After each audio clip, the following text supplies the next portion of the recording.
Bonjour tout le monde.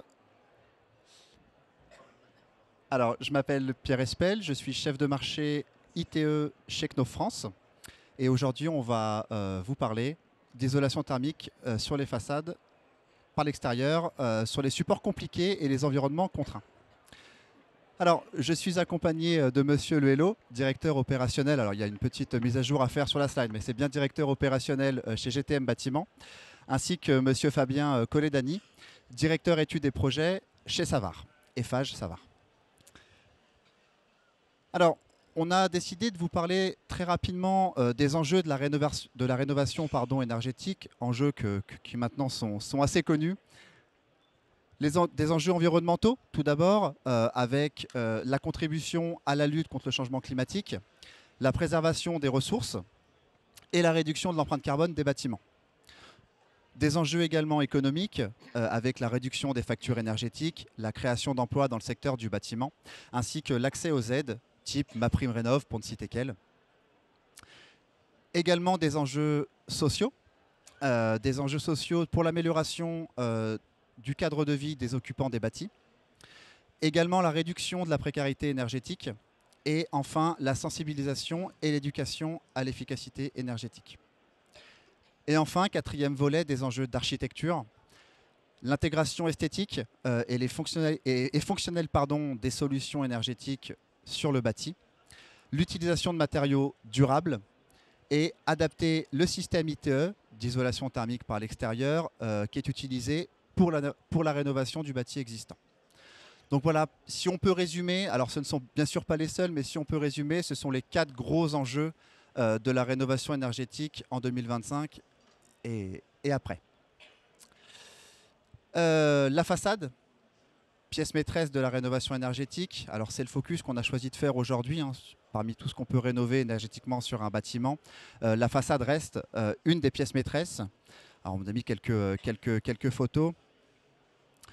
Pourquoi la façade Parce que quand on vient rénover une façade, on vient directement réduire les ponts thermiques qui sont très souvent présents sur l'enveloppe extérieure du bâtiment. La diminution substantielle de la perte de chaleur en hiver et du gain de chaleur en été. L'amélioration du confort intérieur, qui est une bataille également sur la rénovation de la façade, avec une température intérieure plus homogène, une réduction des sensations de parois froides et l'amélioration de l'insonorisation. La valorisation esthétique, avec l'embellissement de l'apparence des façades, de l'apparence extérieure des bâtiments. La préservation des caractéristiques architecturales. Et enfin, la nouvelle signature pour le bâtiment, la signature de l'architecte qui permettent à toutes nos villes en France d'être un peu plus jolies. Et enfin, le quatrième pan, la protection et la durabilité du bâtiment avec la prévention des problèmes d'humidité, de moisissure grâce à une façade bien isolée. L'allongement de la durée de vie des murs extérieurs et des finitions. Et enfin, pour finir, le renforcement structurel en cas de rénovation complète. Alors chez Knauf, nous fabriquons des matériaux pour la construction du bâtiment, principalement pour l'aménagement intérieur et pour l'isolation thermique et acoustique des bâtiments. Et aujourd'hui, on a choisi un produit qui est parlant pour tous les thèmes qu'on aborde aujourd'hui, qui est la plaque Aquapanel Outdoor. Donc, on a susnommé la technique tout-terrain pour les façades. Vous allez comprendre pourquoi dans les slides suivantes. Donc, on est sur une plaque de ciment qui présente une très haute résistance à l'eau, une très haute résistance au choc, une incombustibilité, donc un classement A1 sur la plaque, une plaque qui est cintrable. Ça va nous intéresser pour les slides de M. Luello qui arrivent très prochainement. Et le tout, bien évidemment, sous avis technique, certifié par le CSTB, donc sous avis technique. Donc c'est une plaque que l'on utilise en bardage à lame d'air ventilé, donc des systèmes d'isolation thermique par l'extérieur, composés d'ossature, donc de pâte équerre et de montant, d'isolant, ici représenté avec une laine minérale, une plaque Aquapanel qui est fixée sur ce réseau d'ossature et qui a vocation à être revêtue soit d'une finition enduite, soit d'une finition revêtement collé. On opère aussi bien sur les bâtiments béton, qui sera le premier exemple que l'on va voir tous ensemble, mais également sur les bâtiments de construction ossature-bois, qui sera le second exemple pour Monsieur Coledani. Alors, quelques illustrations de chantiers qui ont pu être réalisés en France avec cette plaque. Donc là, vous avez devant vous le chantier de la piscine de Salanches, qui était un chantier neuf, où l'architecte a souhaité recréer les pointes de diamant présentes sur le Mont Blanc, qui est juste derrière, alors qu'on ne voit pas sur la photo. Mais voilà, on nous a demandé de recréer des pointes de diamant avec la plaque Aquapanel. Et à force d'études avec l'entreprise, on a pu arriver à cette solution. Donc on le voit bien sur la photo droite, j'espère que sur la télé, ça rend assez bien. Oui, on les voit plutôt bien. Pour recréer le relief du Mont Blanc. C'était la volonté architecturale pour ce projet, qui est situé à Salanches, je l'ai précisé, dans le 74, donc en Haute-Savoie. Une deuxième façon d'utiliser la plaque Aquapanel, c'est le traitement des allèges. Alors qu'elle soit amiantée, qu'elle soit en retrait ou les deux, on a ici une vraie solution pour venir traiter les façades avec cette plaque. En venant se fixer, vous le voyez sur la toute première photo, sur les murs refends, donc sur le béton. Donc on ne vient pas percer la façade existante qui parfois présente des problématiques d'amiante ou parfois présente des problématiques de faible épaisseur. Donc on ne peut pas vraiment venir rapporter du poids dessus. Donc là, c'est une solution avec cette plaque. On vient utiliser en fait le côté A1 de cette plaque. Hein, vous le savez, entre étages, entre fenêtres, c'est là où le feu fait le plus de dégâts potentiellement. Donc on vient utiliser la plaque A1 pour ne pas dégrader le classement feu de la façade. On vient fixer cette plaque et ensuite on vient y mettre, alors là en l'occurrence sur ce chantier-là qui était dans le 9e arrondissement de Lyon, une finition enduite. Et on a un troisième exemple. Ah, j'ai un petit souci. C'est bon ? Ok, c'est bon. Alors on se rapproche un petit peu plus d'ici, on est à Issy-les-Moulineaux, où on est venu utiliser notre système Aquapanel Outdoor sur un bâtiment en CLT. Donc c'est un bâtiment au premier étage, une crèche et au-dessus des logements. Fait en CLT, et sur lequel on est venu appliquer une plaque Aquapanel avec une finition revêtement collé. De chez Réry, en l'occurrence ici. Donc pareil, on est très local, encore une fois. Donc c'est une des solutions, en plus des deux que vous avez vues juste avant, que l'on peut observer avec la plaque Aquapanel Outdoor. Je vais laisser la parole à Monsieur Le Hello. Bonjour à tous. Il me faut bonjour à tous. Donc, je vais venir vous parler du Serpentin à Pantin qu'on a exécuté, que GTM Bâtiment a exécuté il y a une quinzaine d'années et qui est une réhabilitation emblématique. Donc, c'est un bâtiment qui a été construit par Émile Ayot. Il est pas très loin d'ici. Hein. Lorsque vous êtes à Porte de Pantin, c'est avenue des Courtilières. Il y avait une grande surface de façade puisqu'il y avait 25 000 mètres carrés de façade à reprendre. Et le chantier, finalement, il a été tortueux comme l'est le bâtiment. Et je vais vous expliquer pourquoi.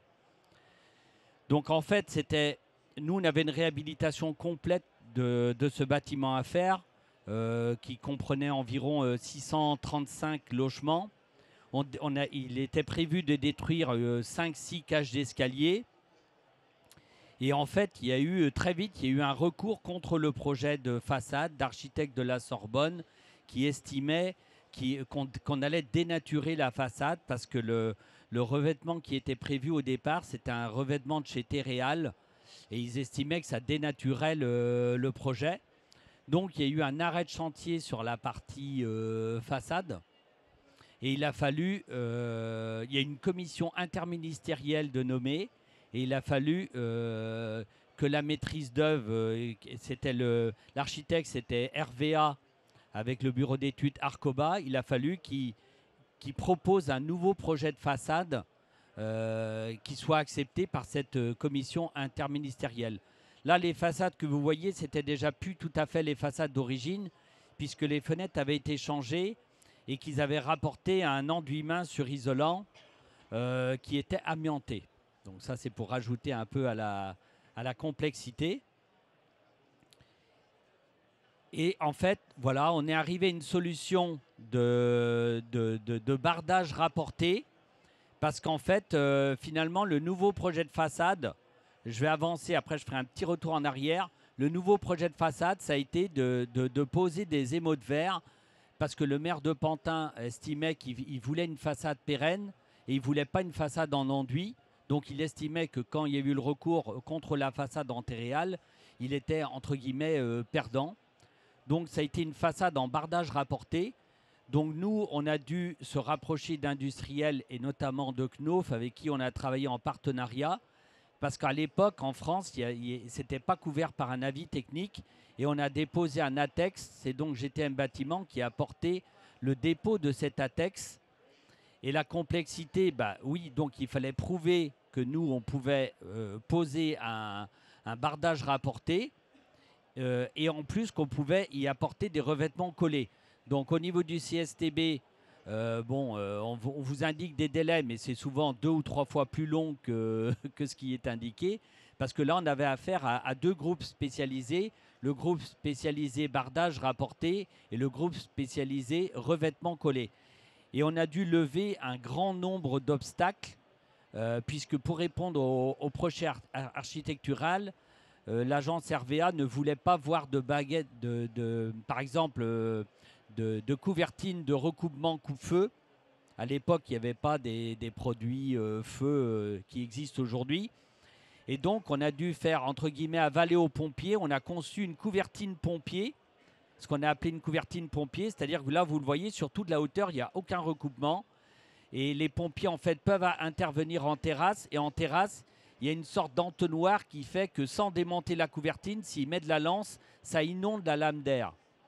Et après, on a déterminé qu'en fait, on n'aggravait pas le risque, au contraire, puisque à l'existant, on avait un enduit main surisolant. Le support en dessous, c'était du polystyrène. Là, on apportait une nouvelle protection. Ils ont simplement demandé de concevoir une couvertine pompier. On a eu d'autres obstacles à lever. Je vous ai parlé, les 2 groupes spécialisés au niveau du CSTB. Il a fallu prouver que Knauf pouvait épouser des formes, avait un rayon de courbure avec la plaque Aquapanel. Il a fallu aussi faire valider les couleurs, parce que là, sur la photo, vous voyez quelques couleurs, mais en fait, il doit y avoir 11 couleurs. Ces couleurs ont été faites, c'était la société Zari en Espagne. Et on a calculé le coefficient d'absorption solaire. Et le coloriste qui s'appelait Pierre Dissulio a voulu absolument, avait des couleurs très denses. Et on a posé les couleurs les plus denses sur les façades nord. Parce qu'après, sinon le CSTB ne validait pas. Avec les gradients de température, ça pouvait occasionner des sinistres. On a eu aussi un sujet avec les joints, puisque le cabinet RVA ne voulait pas voir apparaître de joints. Donc on a essayé de les minimiser, mais tout en exécutant, puisqu'en fait on s'aperçoit que si on ne fractionne pas le bardage, après il peut y avoir des désordres. Pour la petite histoire, on y est repassé avec l'ANRU dans le cadre de la préparation d'un ANRU 3. L'ANRU a souhaité visiter des projets qu'ils estiment particulièrement remarquables. Et donc, ils sont repassés un peu plus de 10 ans après, voir quels étaient les facteurs de succès. Enfin, c'est ce qu'ils cherchaient. Donc, on s'est revus finalement tous ensemble avec le maître d'ouvrage, la maîtrise d'œuvre et puis l'ANRU sur ce site qui a très bien vieilli, parce que c'était aussi une inquiétude quand on pose des petits carreaux. Tout le monde se souvient des panneaux préfac où les petits carreaux se décollaient, et le maître d'ouvrage et la maîtrise d'œuvre ne voulaient pas de sinistre par rapport à ça. Les couleurs, elles ont été faites à la demande du coloriste. C'était pas dans la gamme des Zari, donc ce qui a compliqué un peu le choix. Vous avez un dégradé, je ne sais pas si on a présenté les... Non, on n'a pas présenté les deux. En fait, vous avez un dégradé côté parc, vous avez un dégradé horizontal avec des pas rapides et des pas lents, puisqu'en fait, le coloriste, en fait, les émaux de verre, là, ils sont composés, c'est des plaques de 33-33 qui sont composées de 169 carreaux. Et quand vous avez un pas lent, c'est-à-dire qu'on va varier de 2 carreaux toutes les plaques de 33 cm. Je vous explique. Par exemple, là, vous voyez une densité de rouge. Ça veut dire, par exemple, on a 150 carreaux rouges, 19 carreaux blancs. La plaque d'à côté, on va avoir 148 carreaux rouges, 21 carreaux blancs. Ça, c'est le pas lent. Et le pas rapide, c'était une variation de 4. Donc, en fait, tout ça, ça a été assemblé à la main. Vous n'avez pas un industriel. Les premiers industriels qu'on avait utilisés, en fait, ils faisaient une moyenne. Eux, ils vous disent, je vous fais un tiers, 2 tiers, mais ils ne respectent pas la graduation à la plaque. Donc, on s'est retrouvé sur le chantier avec une complexité très importante. Comme vous le voyez au niveau des portes-fenêtres, vous avez très peu de quantité. Vous avez des références de plaques où il n'y a que 4 ou 5 mètres carrés sur l'ensemble de l'opération qui en comporte 25 000.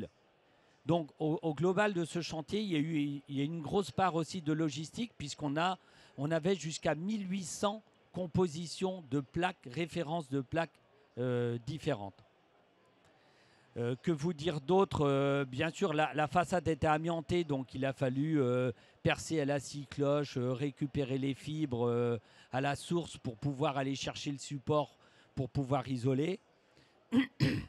Ce que je trouve intéressant, c'est que à l'heure où on va devoir isoler des façades un peu nobles, c'est une solution de bardage qui vous permet de rapporter des revêtements collés qualitatifs sans appliquer un simple enduit. J'ai rien du tout contre l'enduit, hein, j'en applique beaucoup au titre de nos chantiers, mais en fait, si vous avez des façades très nobles, les gens, que ce soit en copro ou même des maîtres d'ouvrage publics et privés, ils ne voudront pas forcément gommer leur façade pierre ou gommer leur façade en émaux de verre, par exemple très jolie, qui seraient obligés d'isoler pour atteindre les performances énergétiques qui nous sont demandées à l'heure actuelle.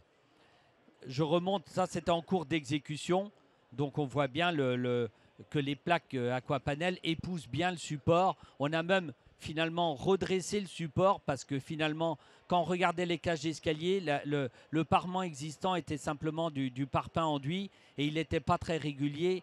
Et grâce au bardage rapporté sur ossature bois, on a pu, rattraper le support et le faire de façon beaucoup plus homogène qu'il ne l'était. Je vous remercie. Merci beaucoup, Monsieur Lello. Et bien, Fabien, à nous.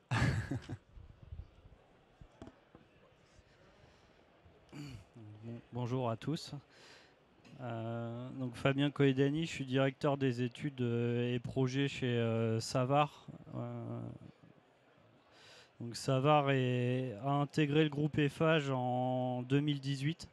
C'est une entreprise de charpente et de fabrication ossature bois, FOB et COB, d'une centaine de salariés répartis sur 3 sites essentiellement basés en Normandie. Je suis là pour vous parler du projet à Bussy-Saint-Georges, projet Filia qui en fait a été composé de 2 projets qui étaient côte-côte, les 2 sur le même modèle, c'est-à-dire qu'on avait un mix de projets de maisons individuelles et de bâtiments collectifs qui pouvaient monter jusque du R+3. Il y avait une réelle volonté au démarrage de faire de l'ossature bois de la part de l'EPAMarne. C'était une donnée programmatique.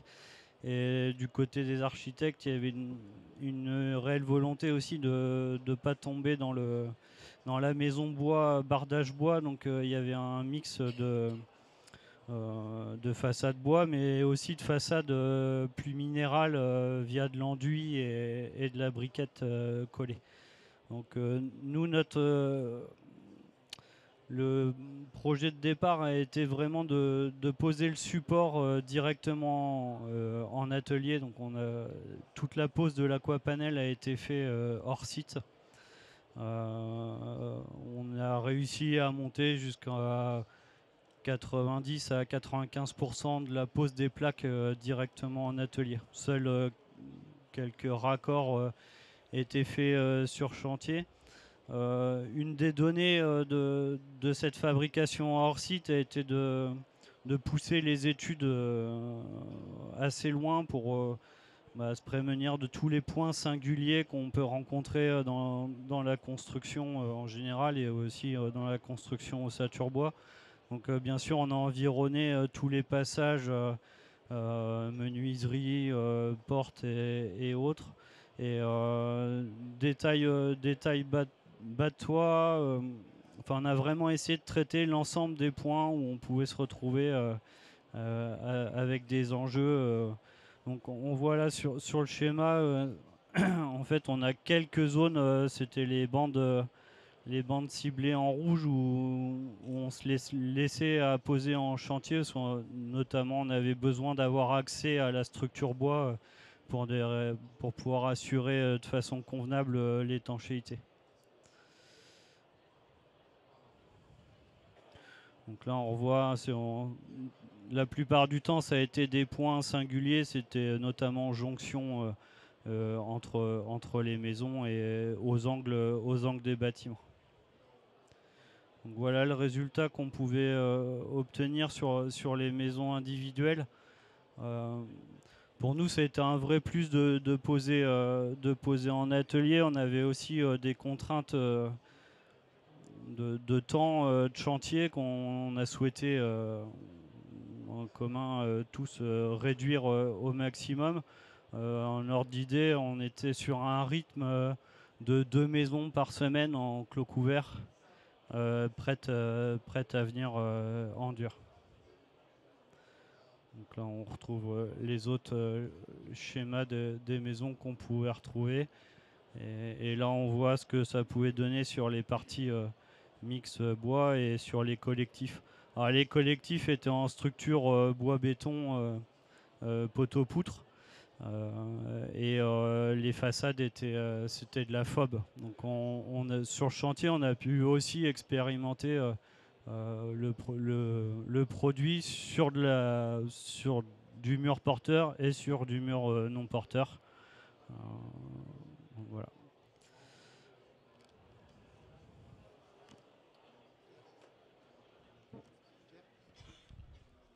Très bien, donc on est maintenant au moment des questions. Donc s'il y en a, n'hésitez pas à nous le faire savoir.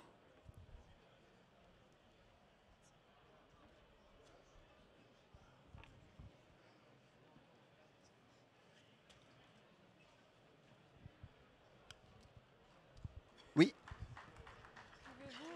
Pardon. Ah, merci. Bonjour, pouvez-vous réexpliquer le principe de la couvertine pompier ?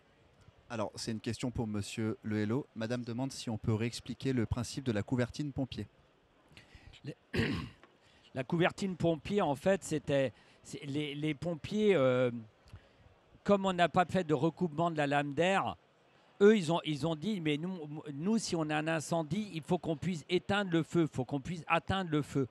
Donc, quand on va en terrasse, en fait, c'est comme si, je le dessine avec mes mains, c'est comme si vous faisiez un entonnoir, c'est-à-dire il y a une ouverture côté terrasse, côté terrasse, hein, pas côté extérieur, qui permet que si le pompier il met sa lance incendie, le jet d'eau va rentrer directement, on va l'accompagner dans la lame d'air, de façon à pouvoir inonder la lame d'air, parce que les pompiers, ils ne voulaient pas entendre que non mais monsieur le pompier, vous avez juste qu'à démonter la couvertine.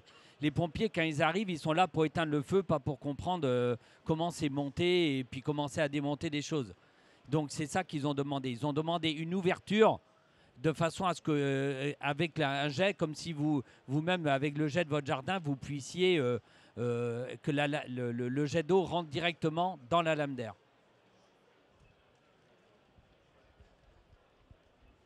Merci beaucoup. Est-ce qu'il y a une autre, ou des autres questions? Monsieur, juste troisième rang. Bonjour. Je voulais savoir sur les chantiers de façade, la part de ossature bois par rapport à des ossatures métalliques, quel était à peu près le pourcentage? Tu veux y aller? Sur le marché national? Sur le marché national, un ordre d'idée. En bardage? Oui. Oui, alors je m'entends en écho, c'est pas très agréable. En bardage, on est sur le marché bardage en général en France, 70 à 80% du marché est réalisé en ossature bois. et on a entre 20 et 30% en ossature métallique, principalement du galva, même si on retrouve un petit peu une part alu dans tout ça. Je vous remercie. Je rebondis du coup sur ce chiffre. Sur les 70% d'ossature bois, est-ce que vous avez eu des sinistres ou des problèmes de classe de bois ou ce genre de choses, sachant que on vient fixer les plaques sur ces ossatures et que l'eau peut ruisseler? Voilà, c'était une question. Est-ce que les documents actuels, les DTU à avis technique, prennent bien en considération ce fait-là? Alors oui, en effet. Alors déjà pour répondre à votre première question, est-ce que nous, à titre personnel, chez Knauf, avec l'Aquapanel Outdoor, on a eu des litiges dus à l'ossature? La réponse est non. Par contre, on a la chance d'être en France et d'avoir une réglementation qui cadre tout cela. Et vous avez aujourd'hui le cahier, par exemple 3316, alors je crois qu'on a la V3 maintenant, ou V2 ou V3, qui vient cadrer le type de bois, le type de bois, la classe de bois, le type de bois et le taux d'humidité maximal qu'il peut atteindre. Donc tout ça est normé. Et on attend bien évidemment des entreprises au moment de la pose qu'ils respectent ce cahier et qu'ils prennent le bon bois pour répondre au système de bardage. Et en suivant ces techniques-là, Monsieur Lello, vous vouliez rajouter quelque chose? Ouais. Normalement, je voulais simplement terminer en disant que si on suit les directives données sur ce cahier de prescription technique, on n'a pas de problème. Et Monsieur Lello, si vous voulez compléter. Oui, je voulais compléter parce que chez GTM Bâtiment, on a développé une marque qui s'appelle Léor et qui intervient en production propre, notamment en bardage. Et l'une de nos activités, c'est d'intervenir en dommage ouvrage. Donc ça va répondre complètement à votre question. Oui, on intervient sur des chantiers pour reprendre des ossatures bois parce que les gens n'ont pas respecté certaines prescriptions, notamment la classe de bois, notamment les bancs de protection des chevrons. Il se peut aussi qu'il n'y ait pas de ventilation de la lame d'air. En fait, si vous laissez rentrer de l'eau, voilà, ça va pourrir. Vous aurez des champignons lignivores et qui vont bouffer l'ossature. Et nous, en général, ça se traduit par des plaques, par exemple, de Fundermax, de Trespa qui menacent de tomber. Et quand on va regarder derrière, la vis ne tient plus. Donc, on a repris... Enfin, j'ai en tête un chantier à Pantin, d'ailleurs, de neuf, où ils n'avaient pas respecté la classe de bois, et puis notamment une école à Saint-Ouen pour les mêmes sujets. Il faut bien respecter la ventilation de la lame d'air et les classes de bois et les prescriptions de pose, en fait. Mais sinon, finalement, alors j'ai pas un retour scientifique là-dessus, mais sur le Serpentin, on a mis une ossature bois. On s'aperçoit qu'avec le réchauffement climatique, on avait fait attention aux coefficients d'absorption solaire et tout, mais les températures montent de plus en plus. Et finalement, c'est assez stable. Je pense que ça bouge moins. Alors, je ne suis pas un spécialiste entre l'acier et le bois, mais ça bouge peut-être moins que l'acier. Et pour les phénomènes de dilatation, ça a quand même un intérêt. Et si c'est bien posé, ça ne bouge pas. Merci, Monsieur Lello. Est-ce que... Oui, monsieur au fond. Juste au fond, là, regardez. Merci.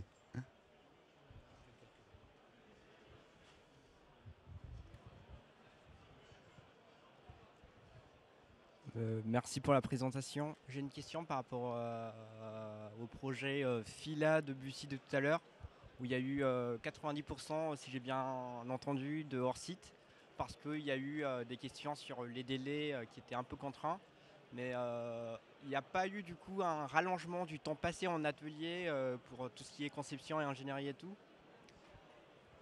Alors,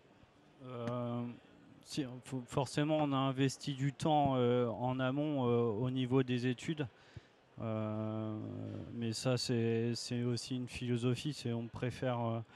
On met vraiment beaucoup l'accent sur les études. Et après, le temps d'atelier n'a pas été dimensionnant par rapport au rythme de chantier. C'est-à-dire qu'on a anticipé la mise en production de façon à avoir un stock tampon pour qu'en fait ce soit le chantier qui appelle le produit et qu'il ne soit pas rythmé par la production en atelier. Donc je dirais que le temps de préparation en amont du chantier a été était assez convenable pour se permettre de pouvoir le faire. Très bien. Eh bien, on arrive sur la fin. Merci, merci à toutes et tous pour votre temps. Et puis, on est en stand juste derrière si vous avez d'autres questions.